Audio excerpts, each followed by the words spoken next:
Open horror story YouTube channel पर आपका स्वागत है। भूत प्रेत पिशाच और शैतानों की रोमांचक कहानियाँ आपको इस चैनल पर सुनने को मिलती हैं। अगर आपको ऐसी ही कहानियाँ सुनना पसंद है तो हमारे इस चैनल को सब्सक्राइब कर लें। तो चलिए आज की कहानी को शुरू करते हैं। हेलो दोस्तों, यह कहानी 17 साल के लड़के जिमी की है, जो दिवाली की छुट्टी मनाने अपनी मौसी के घर कोची जा रहा था। जिमी का परिवार अभी अपनी मौसी के गांव में दाखिल ही हुआ था कि जिमी को बहुत तेज प्यास लगी और उसके पिता ने एक साइड की दुकान पर गाड़ी रोक दी। तभी जिमी के पिता ने कुछ लोगों की भीड़ देखी। वहां वे आसपास खड़े कुछ लोगों से पूछने लगे कि भीड़ क्यों है। इससे पहले कोई कुछ जवाब देता कि जिमी की नज़र भीड़ के बीच पड़ी उस महिला के ऊपर गई। वहां उस महिला की लाश पड़ी थी। तभी जिमी का ध्यान सड़क पर पड़ी उस महिला के पहनावे और बनाव श्रृंगार पर गया। मौसी के घर पहुंचने के बाद जिमी थोड़ा अजीब व्यवहार करने लगा।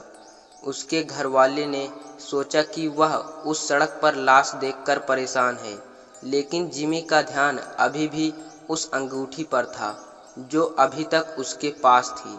वह उस कंगन को अपने कमरे में आईने के सामने पहनता था और मुस्कुराता रहता था। एक दिन जब जिमी उस कंगन को पहनकर अपने कमरे में खड़ा था तो उसे लगा कि वह पूरी तरह से एक लड़की बन गया है।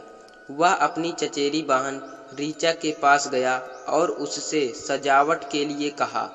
फिर जिमी अपनी मौसी के कमरे में गया और वहां से उसने अपनी मौसी की साड़ी और लिपस्टिक उठा ली।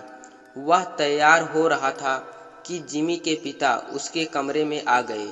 जैसे ही उसने जिमी को देखा, उसके पिता ने उसे डांटना शुरू कर दिया।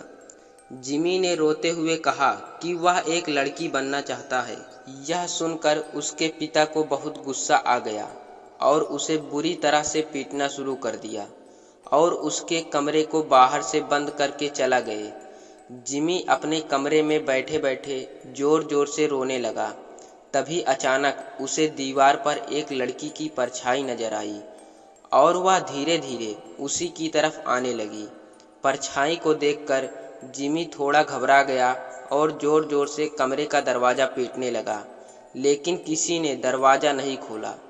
उसने मुड़कर देखा तो वहाँ कोई नहीं था। तभी उसके बिस्तर के नीचे से अजीब सी आवाज़ आने लगी। मान लीजिए कि कोई जिमी को बुला रहा था। जैसे ही जिमी ने बिस्तर के नीचे देखा, उसी महिला का शव था जिसने उस दिन सड़क पर जिमी को देखा था। वह दिखने में बेहद डरावनी लग रही थी। महिला रेंगते हुए उसकी ओर आई और जिमी के अंदर घुस गई। जिमी बेहोश हो गया। अगले दिन से जिमी ने अजीब व्यवहार शुरू कर दिया। वह अपनी मौसी की साड़ी और लड़कियों की तरह पोशाक पहनता था और सभी को बताता था कि उसका नाम लक्ष्मी है। कभी जोर जोर से चिल्लाकर सारे घर को सिर पर उठा लेता तो कभी एक कोने में दुबक कर डर के मारे रो पड़ता। एक दिन रोते हुए उसने अपनी माँ से कहा कि वह लक्ष्मी है और उसे हर जगह शैतान दिखते हैं और वे आकर उसे मार डालेंगे। वह उन पर हमला करना चाहता है। जिमी की हालत अब दिन पर दिन बिगड़ती जा रही थी, लेकिन वह रोज लक्ष्मी का वेश धारण करता था और अपना कमरा बंद करके नाचता था। उसके घर वाले समझ नहीं पा रहे थे कि उसे क्या हो गया है और वह खुद को लक्ष्मी क्यों कह रहा है। जिमी के पिता पास पड़ोस में मदद मांगने लगे। जब उन्हें पता चला कि उस दिन उन्होंने जो लाश सड़क पर देखी थी वह कोई और नहीं बल्कि जोजोस लक्ष्मी की थी। जोजोस को एक लड़के से प्यार हो गया था और इसी वजह से उसने अपना नाम बदलकर लक्ष्मी रख लिया था। वे दोनों एक दूसरे से शादी करना चाहते थे, लेकिन जोजोस के परिवार को यह मंजूर नहीं था।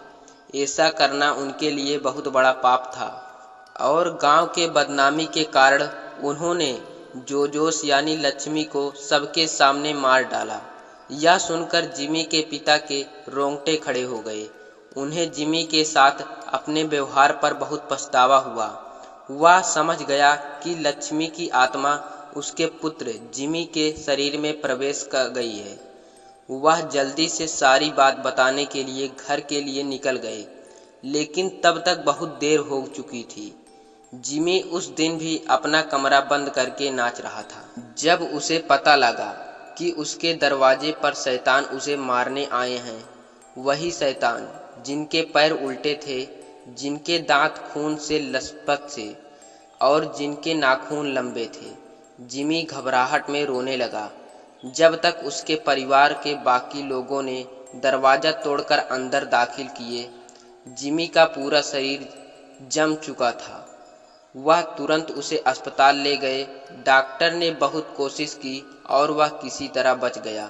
जब जिमी के पिता ने सभी को जोजोज के कहानी सुनाई तो परिवार के सभी सदस्यों को जोजोज के लिए बहुत दुख हुआ और उन्होंने जोजोज के लिए प्रार्थना की और उन्हें जिमी के पास वह कंगन मिला तो उन्होंने उसे भी जोजोज की कब्र के साथ कीले बंद कर दिया। कुछ दिनों बाद जिमी पूरी तरह ठीक हो गया। आज उसे लक्ष्मी के बारे में कुछ भी याद नहीं है।